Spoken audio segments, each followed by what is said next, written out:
ஜல்லிக்கட்டு போட்டிகளில் பங்கேற்று வெற்றி பெறும் வீரரும் காளை வளர்ப்போரும் அளப்பெரிய மகிழ்ச்சியுடன் பரிசுகளையும் பாராட்டுகளையும் பெறுவது வழக்கம்.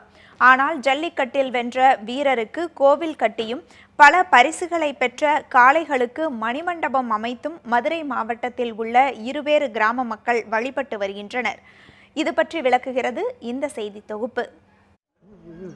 தமிழர்களின் கலாச்சாரம் பண்பாடு சார்ந்த ஜல்லிக்கட்டில் பங்கேற்பதை பெருமையாக நினைத்து வாழ்ந்து வரும் மக்களிடம் 300 ஆண்டுகளுக்கு முன் காளைகளை அடக்கி அனைவரின் மனதிலும் இன்றும் நீங்கா இடம்பெற்று முதன்மையான ஜல்லிக்கட்டு வீரராக திகழ்கிறார் அழகத்தேவர்.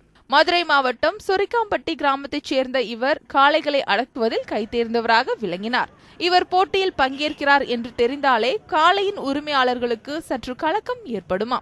அந்த அளவிற்கு புகழ்பெற்று விளங்கிய இவர் கீழக்குயில்குடி ஜல்லிக்கட்டில் பங்கேற்ற போது வயிற்றில் காளை குத்தியதில் உயிரிழக்க நேரிட்டதாக கூறப்படுகிறது.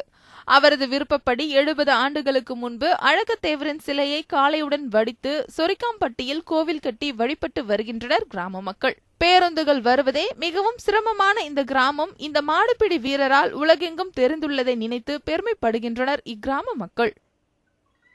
நல்லபடியாக பேரும் புகழமாக வாழ்ந்தவர்.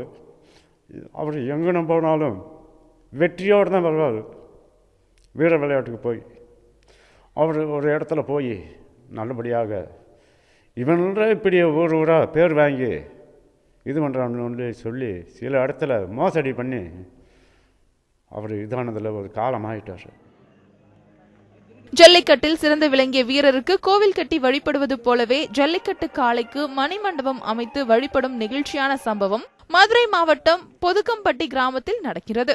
மதுரை, திண்டுக்கல் போன்ற பல்வேறு மாவட்டங்களில் நடைபெறும் ஜல்லிக்கட்டில் கலந்து கொண்டு பல பரிசுகளை பெற்று தனது கிராமத்திற்கு பெருமை சேர்த்த அந்த காளை 2006ஆம் ஆண்டு நோய்வாய்ப்பட்டு உயிரிழந்தது.